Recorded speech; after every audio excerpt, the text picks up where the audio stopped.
Di Medan, Sumatera Utara, aksi kejar-kejaran mewarnai penangkapan bandar narkoba di kawasan permukiman padat penduduk.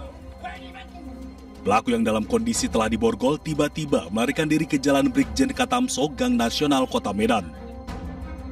Pelaku akhirnya kembali tertangkap lantaran masuk ke Gang Buntu. Menurut polisi, pelaku merupakan target lama.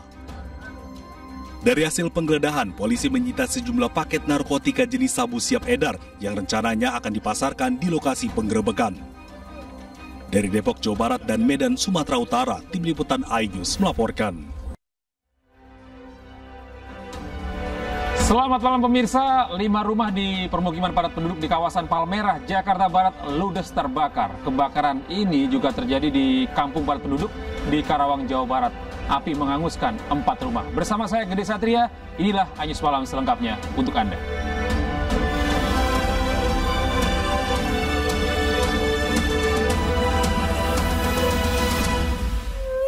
Panas banget lagi. Ya Allah, kebakaran dekat rumah ya Allah. Asap tebal disertai kobaran api membakar 5 rumah di pemukiman padat penduduk di Jalan Tomang, Pulau Palmerah, Jakarta Barat. Akses yang sempit membuat petugas pemadam kebakaran alami kesulitan memadamkan kobaran api. Warga yang berada di lokasi berjibaku membantu petugas memadamkan api. Sebanyak 15 unit mobil pemadam kebakaran Jakarta Barat dikerahkan ke lokasi. Diduga kebakaran akibat korsleting listrik yang ada di salah satu atap rumah warga. Hingga kini unit reskrim dari Polsek Palmerah masih menyelidiki peristiwa kebakaran.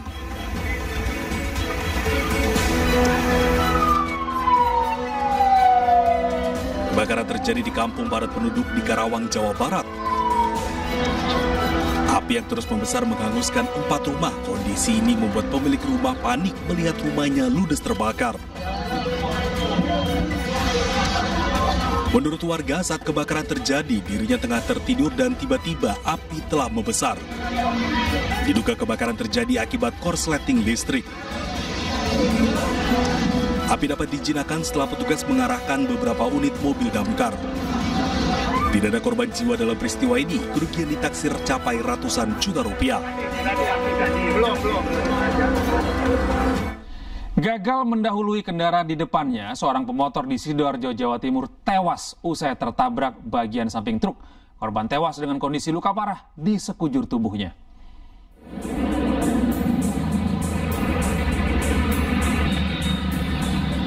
Kecelakaan maut terjadi di jalur tengkorak kawasan Jalan Raya Balong Bendo, Sidoarjo. Seorang pemotor tewas seketika setelah menabrak bagian samping truk dari arah berlawanan. Kecelakaan bermula ketika motor yang dikendarai korban melaju dari Mojokerto menuju Surabaya. Tepat di lokasi kejadian, pemotor berusaha mendahului mobil box di depannya. Diduga kurang perhitungan, motor menabrak truk dari arah berlawanan. Nyalip mengikuti box depannya, habis itu sepedanya itu nggak nutut, habis itu tertabrak sama truk fuso. Jenazah korban langsung dievakuasi ke RS Anwar Medika, Krian, Sidoarjo. Sementara kendaraan yang terlibat kecelakaan diamankan di Mapolsek Balong Bendo. Dari Sidoarjo, Jawa Timur, Pramono Putra, iNews melaporkan. Dari Sidoarjo, Jawa Timur kita beralih ke Kalimantan Tengah. Pemirsa, petugas kepolisian menggerebek sebuah tempat yang dijadikan sarang peredaran narkoba di Kabupaten Katingan, Kalimantan Tengah. Selain menangkap 3 orang serta narkoba, petugas juga memusnahkan 2 bangunan yang digunakan sebagai tempat transaksi narkoba.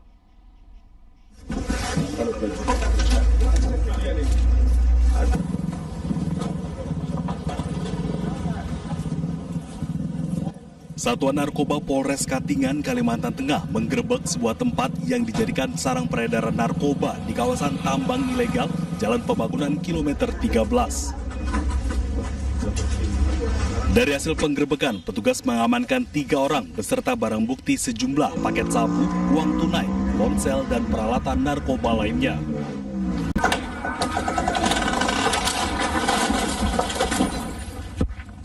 Tidak hanya itu, petugas bersama warga memusnahkan 2 buah bangunan, yakni satu bangunan yang dijadikan pos pantau dan sebuah pondok yang digunakan tempat transaksi narkoba.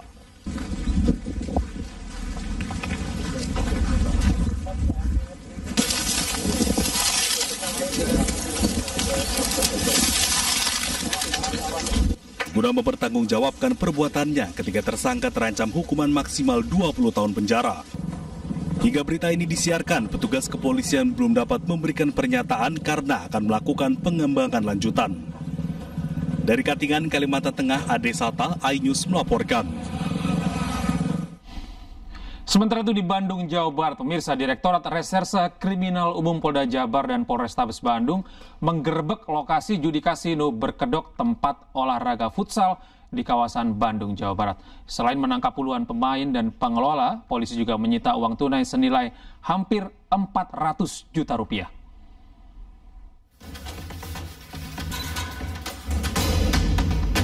Polisi mengungkap kasus perjudian kasino jenis New dan Bakarat di kawasan Bandung, Jawa Barat.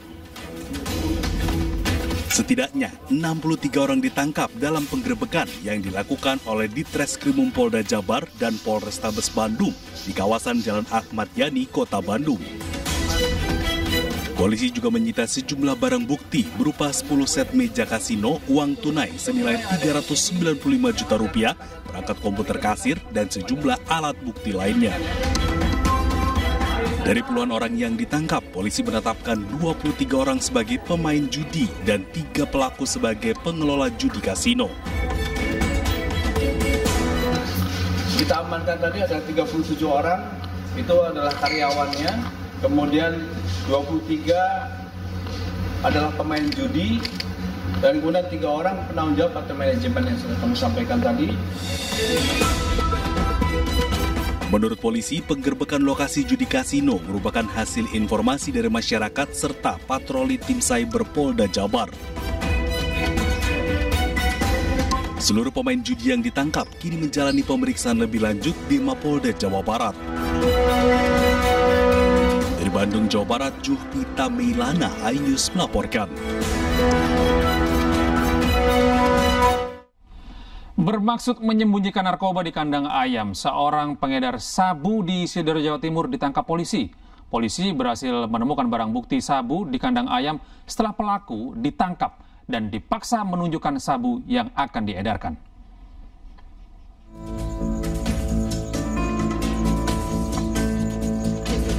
Aksi seorang pengedar narkoba jenis sabu yang menyembunyikan sabu jualannya di kandang ayam akhirnya berhasil ditangkap tim Satuan Reserse Narkoba Polresta Sidoarjo. Sabu seberat 6,4 gram yang dikemas dalam 12 kantong siap edar milik ES, warga desa Kedung Kembar, Prambon, Sidoarjo, akhirnya berhasil ditemukan polisi di balik kandang ayam rumah pelaku.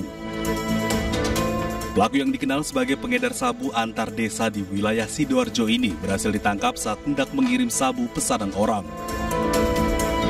Setelah diinterogasi polisi, pelaku akhirnya mengaku jika sabu yang dimilikinya disimpan di kandang ayam rumahnya sebelum dijual. Pelaku mengaku nekat mengedarkan sabu karena terdesak kebutuhan untuk menghidupi keluarganya. Polisi juga mengamankan sebuah ponsel dan motor serta sejumlah barang lainnya yang digunakan sebagai alat dalam mengedarkan sabu. Terbukti malam ini kami amankan salah satu tersangka pelaku narkotika. Yang bersangkutan rencananya akan mengedarkan, lalu terindikasi ada pelaku lainnya sehingga akan kami kembangkan. Untuk kepentingan pemeriksaan lebih lanjut, saat ini pelaku diamankan di sel tahanan Polresta Sidoarjo. Dari Sidoarjo, Jawa Timur, Pramono Putra, iNews melaporkan.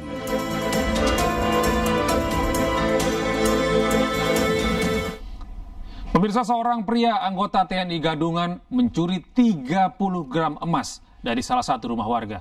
Karena sempat melawan saat proses pencarian barang bukti, polisi terpaksa menembak pelaku. Di atas.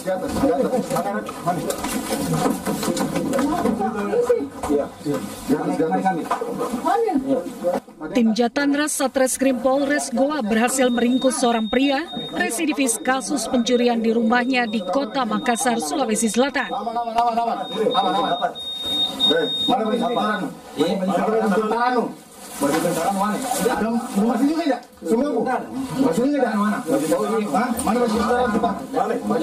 Saat melancarkan aksinya, pelaku berseragam TNI dan mengaku sebagai Babinsa yang bertugas di Benteng Somba Opu, Kabupaten Goa.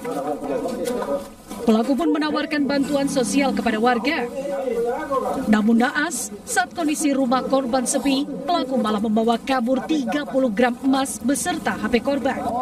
Modusnya pelaku ini mendatangi korban dan berpura-pura menyamar sebagai anggota TNI, yaitu Babinsa.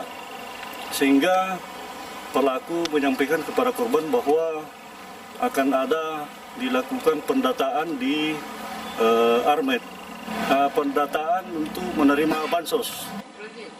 Ketika dilakukan pencarian barang bukti, pelaku sempat melawan hingga polisi terpaksa melumpuhkan dengan tembakan. Kini polisi masih mencari barang bukti 30 gram emas yang dicuri dan telah menyita HP, pakaian, serta motor pelaku. Akibat perbuatannya, pelaku dijerat dengan pasal 363 tentang pencurian dengan pemberatan dengan ancaman hukuman 7 tahun penjara. Dari Kabupaten Goa, Sulawesi Selatan, Bukma, iNews melaporkan. Kita beralih ke informasi lain, pemirsa. Gunung Lewotobi laki-laki sore tadi kembali meletus disertai getaran dan dentuman yang kuat, hujan batu, serta hujan pasir. Nah, Pak Ade. Kesini lagi, itu di ujung. Saat ini Gunung Lewotobi laki-laki berada pada status level 3 atau siaga. Warga di sekitar Gunung Lewotobi laki-laki dan pengunjung wisatawan diminta untuk tidak melakukan aktivitas apapun dalam radius 6 km dari pusat erupsi gunung. Warga diminta waspada karena dapat terjadi potensi banjir lahar pada sungai-sungai yang berhulu di puncak gunung jika terjadi hujan dengan intensitas tinggi, terutama daerah Duli Pali, Padang Pasir, Nobo, Nurabelen, Klantalo, Hokeng Jaya, Boru, dan Nawakote. Warga yang terdampak hujan abu gunung diimbau untuk memakai masker, menutup hidung, mulut untuk menghindari bahaya abu vulkanik pada sistem pernafasan. Warga agar tenang dan mengikuti arahan Pemda, serta tidak mempercayai isu-isu yang tidak jelas sumbernya. Nah, Pak Ade. Pesawat Saudia Airlines yang mendarat darurat di Bandara Kuala Namu, Medan, Sumatera Utara dinyatakan oleh pihak kepolisian aman dari bom.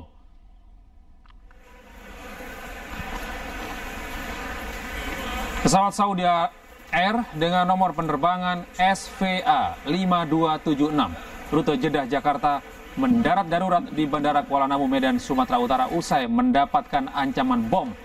Ancaman diterima pilot saat pesawat telah lepas landas dari Bandara Jeddah, Arab Saudi. Pesawat tujuan Jakarta ini mendarat darurat pukul 10:55 waktu Indonesia Barat di Bandara Kuala Namu, Medan. Dan pesawat Saudi Airlines ini mengangkut 442 jemaah haji asal Depok dan Bekasi.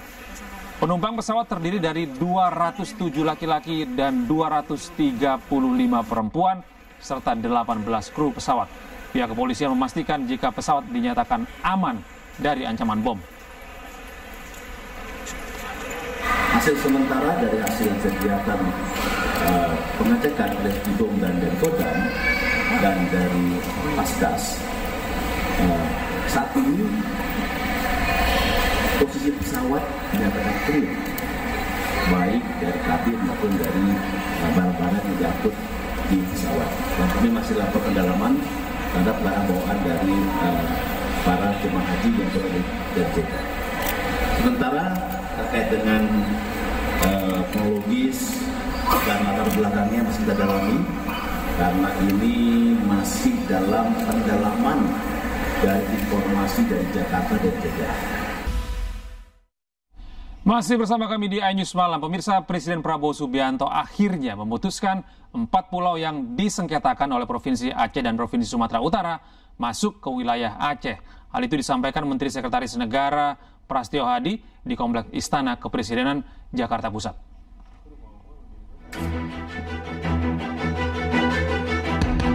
Keputusan 4 pulau milik Aceh disampaikan Menteri Sekretaris Negara Prasetyo Hadi seusai menggelar rapat terbatas bersama sejumlah pihak terkait di Istana Kepresidenan Jakarta. 4 pulau tersebut adalah Pulau Panjang, Pulau Lipan, Pulau Mangkir Gadang, dan Pulau Mangkir Ketek. Keputusan ini diambil setelah Presiden menerima laporan menyeluruh dari Kementerian Dalam Negeri serta berbagai dokumen dan data pendukung.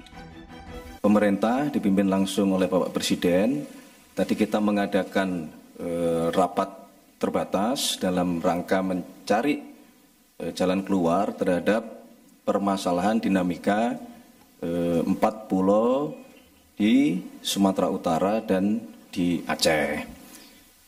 Berdasarkan laporan dari Kementerian Dalam Negeri, berdasarkan dokumen-dokumen, data-data pendukung, dan kemudian tadi Bapak Presiden telah memutuskan bahwa pemerintah berlandaskan kepada dasar-dasar dokumen yang dimiliki oleh pemerintah telah mengambil keputusan bahwa keempat pulau, yaitu Pulau Panjang, kemudian Pulau Lipan, kemudian Pulau Mangkir Gadang, dan Pulau Mangkir Ketek secara administratif berdasarkan dokumen yang dimiliki oleh pemerintah adalah masuk ke wilayah administratif Provinsi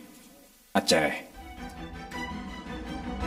Polemik 4 pulau tersebut mencuat setelah terbit keputusan Menteri Dalam Negeri tentang pemberian dan pemutakhiran kode serta data wilayah administrasi, pemerintah, dan pulau yang ditetapkan pada 25 April 2025, di mana 4 pulau tersebut sebagai bagian dari Kabupaten Tapanuli Tengah. Tim Liputan iNews melaporkan. Sementara itu, pemirsa, Gubernur Aceh Muzakir Manaf menyambut baik keputusan Presiden Prabowo yang menyatakan 4 pulau yang diperebutkan sah menjadi milik Aceh. Sementara itu, Gubernur Sumatera Utara Bobi Nasution mengingatkan warga Sumatera Utara untuk menerima keputusan Presiden dan tidak menghasut dengan isu liar. Berikut tanggapan Gubernur Aceh dan Gubernur Sumatera Utara. Mudah-mudahan ini sudah clear, sudah tidak ada masalah lagi. Berdasarkan putusan Bapak Presiden dan Bapak Mendagri bahwa pulau tersebut sudah dikembalikan kepada Aceh. Jadi mudah-mudahan tidak ada yang dirugikan, juga Aceh dan Sumatera Utara. Yang penting pulau tersebut adalah dalam kategori NKRI. Minta kepada seluruh masyarakat Sumatera Utara juga tentunya Aceh adalah wilayah yang bertetangga dengan kita, jangan mau terhasut, jangan mau terbawa gorengan. Oleh karena itu apapun kondisinya hari ini, untuk seluruh masyarakat Sumatera Utara, kalau ada laporan ke masyarakat Aceh ataupun sejenisnya, saya sebagai Gubernur Sumatera Utara menyampaikan tolong itu diberhentikan, karena kesepakatan hari ini bukan hanya tentang Aceh dan Sumatera Utara, tapi untuk bangsa dan negara kita. Pak Presiden tadi sudah menyampaikan, dan tadi Pak Gubernur Aceh juga sudah menyampaikan, ini masih masuk wilayah NKRI, dan sekali lagi kami menyampaikan terima kasih atas support dari Bapak Presiden. Oleh karena itu hari ini persoalan tentang 4 wilayah atau 4 pulau ini bisa kami selesaikan dengan. Ya pemirsa, Wakil Presiden Republik Indonesia ke-10 dan ke-12 Yusuf Kala bertemu untuk menggelar pertemuan dengan tokoh Aceh. Pertemuan ini digelar di kediaman Yusuf Kala di kawasan Jalan Brawijaya, Jakarta.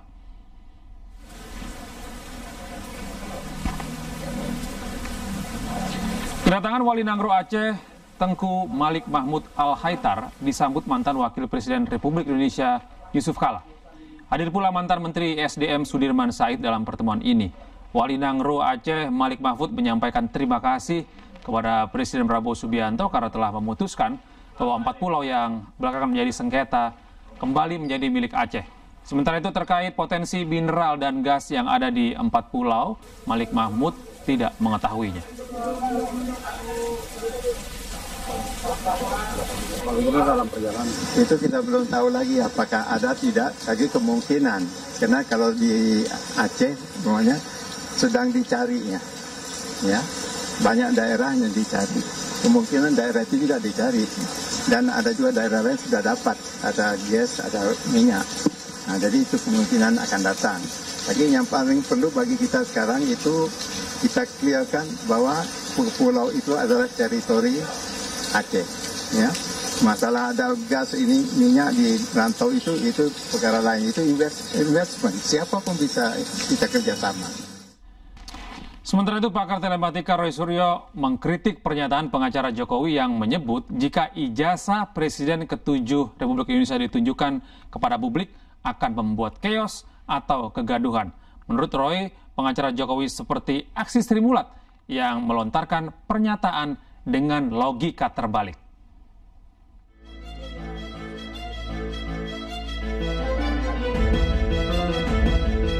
Pakar telematika Roy Suryo menyebut tim pengacara mantan Presiden Joko Widodo sedang menunjukkan aksi Sri Mulat karena melontarkan pernyataan dengan logika terbalik. Kritikan disampaikan Roy Suryo menanggapi ucapan pengacara Jokowi yang menyebut jika ijazah Jokowi dibuka ke publik dapat menimbulkan kekacauan dan menjadi presiden buruk. Roy Suryo menjelaskan tentang ciri khas Sri Mulat yang sering menggunakan logika terbalik untuk menerangkan sesuatu.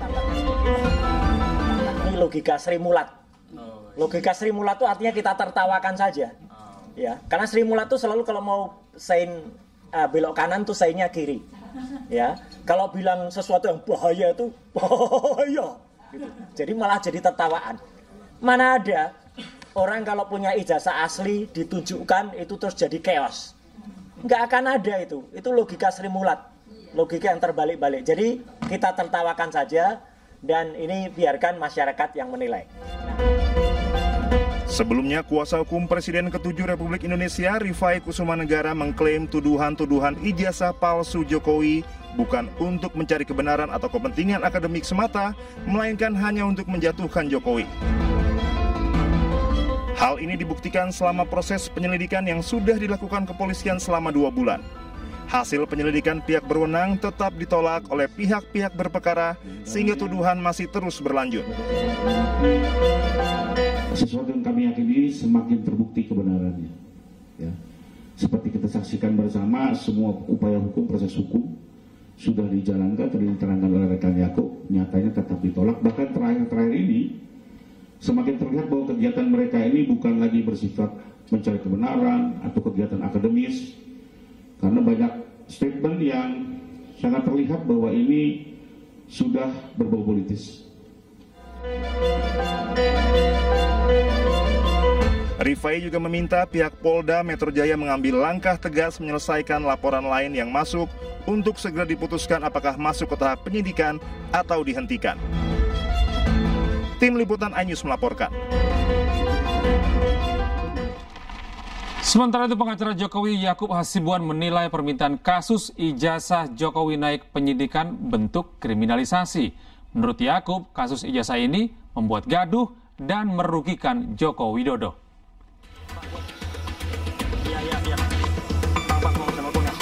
Kuasa hukum Presiden ke-7 RI Joko Widodo Yakub Hasibuan menanggapi desakan agar kasus ijazah Joko Widodo naik penyidikan. Menurut Yakub, permintaan itu merupakan bentuk kriminalisasi. Sebab menurutnya kasus ijazah Jokowi sudah selesai setelah Baris Krim Polri menyatakan ijazah Presiden ke-7 RI tersebut asli. Kok dihentikan, Pak? Ini tidak boleh dihentikan di penyelidikan, harusnya dilanjuti ke tingkat penyidikan. Inilah yang menurut kami adalah upaya-upaya kriminalisasi terhadap Pak Jokowi. Bayangkan saja Mbak, suatu hal yang bukan merupakan tindak pidana mau mencoba dipaksakan untuk naik ke penyidikan, sehingga seakan-akan itu adalah tindak pidana. Sehingga kami juga meminta pihak-pihak yang masih mencoba untuk melakukan hal ini, mengkriminalisasi klien kami untuk menghentikan hal tersebut. Yakub Hasibuan juga menjelaskan desakan agar kasus ijazah Jokowi naik penyidikan ini menyesatkan dan membuat gaduh di masyarakat. Selain itu, menurut Yakub, Jokowi dirugikan atas tudingan ijazah palsu tersebut. Tim Liputan iNews melaporkan. Pemirsa, Kejaksaan Agung menyita uang 11,8 triliun rupiah yang dikembalikan oleh 5 entitas korporasi di bawah Wilmar Group. Uang ini merupakan hasil dari tindak pidana korupsi pemberian fasilitas ekspor minyak sawit mentah pada 2022.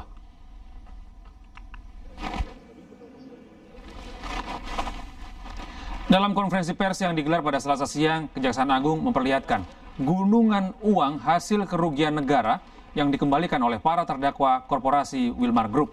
Penyitaan ini dilakukan untuk pemeriksaan tingkat kasasi dan dilakukan berdasarkan izin Ketua Pengadilan Negeri Jakarta Pusat. Uang sitaan tersebut kemudian disimpan di rekening penampungan Jampitsus.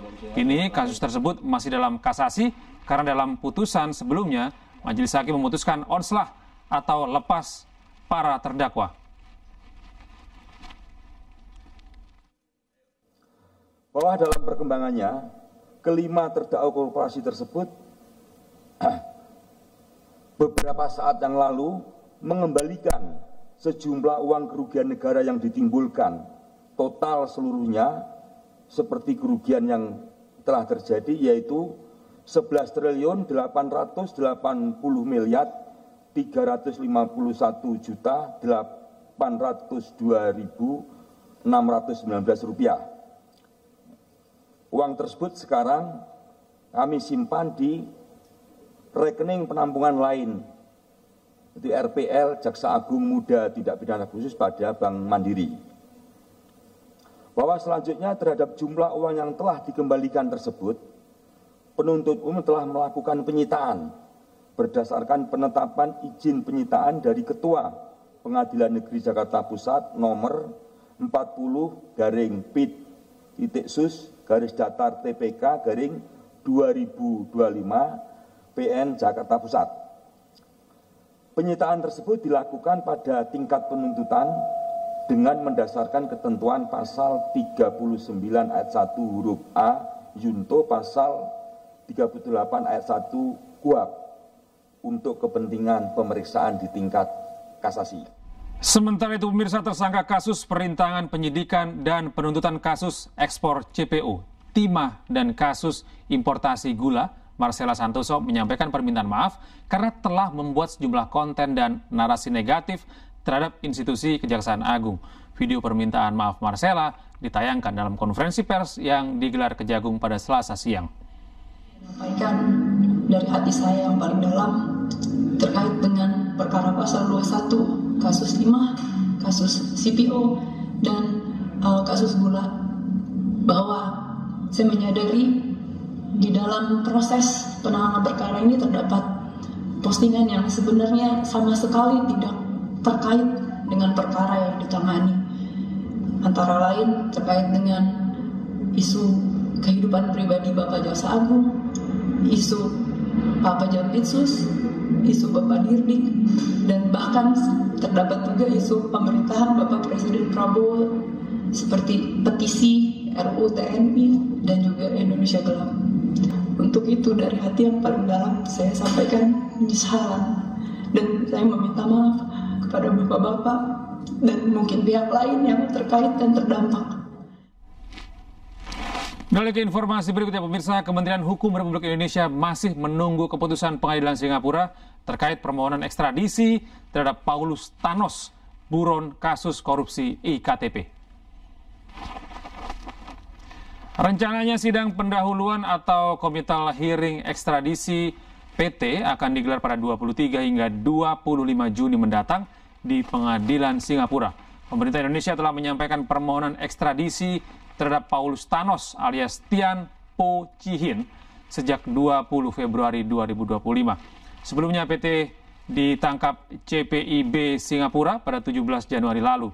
Pengadilan Singapura pun telah menolak permohonan penangguhan penahanan dengan jaminan dari Paulus Thanos.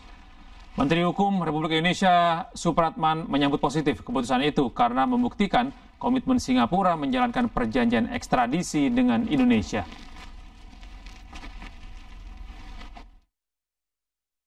Nanti tanggal 23 sampai dengan tanggal 25 Juni ini akan dilakukan pemeriksaan terkait dengan pokok perkara, yakni apakah permintaan ekstradisi kita itu akan dikabulkan atau ditolak.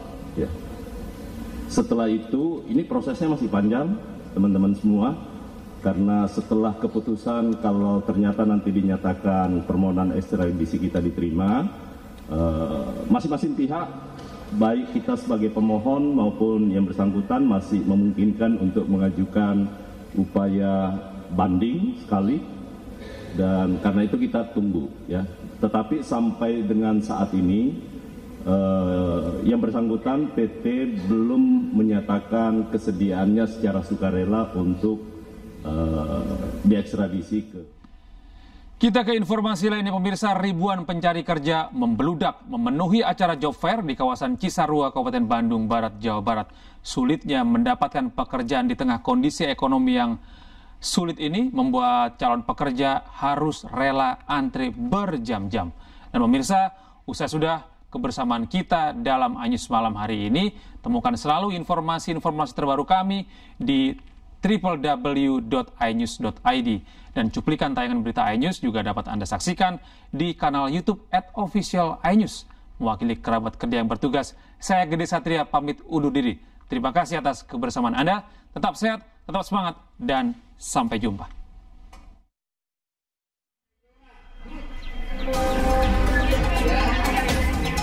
Ribuan pencari kerja telah terlihat mengular dan memadati halaman Wisma Salom kawasan Cisarua, Kabupaten Bandung Barat sejak pagi. Antrian bahkan terlihat pukul 6 pagi, jauh sebelum kegiatan resmi dibuka. Tercatat lebih dari 2.000 orang hadir demi mendapatkan kesempatan bekerja di tengah kondisi ekonomi yang sulit dan lapangan kerja yang terbatas. Acara job fair ini melibatkan lebih dari 40 perusahaan yang ada di wilayah Bandung. Lowongan disediakan itu sekitar angka 4.326. 4.326 di dalam negeri. Meski job fair 2025 yang berlangsung 2 hari ini akan menerima 4.000 pekerja, namun lulusan baru SMK dan SMA di Bandung Barat per tahun mencapai 39.000 orang lebih. Dari Bandung Barat, Jawa Barat, Yuwono Wahyu, iNews melaporkan.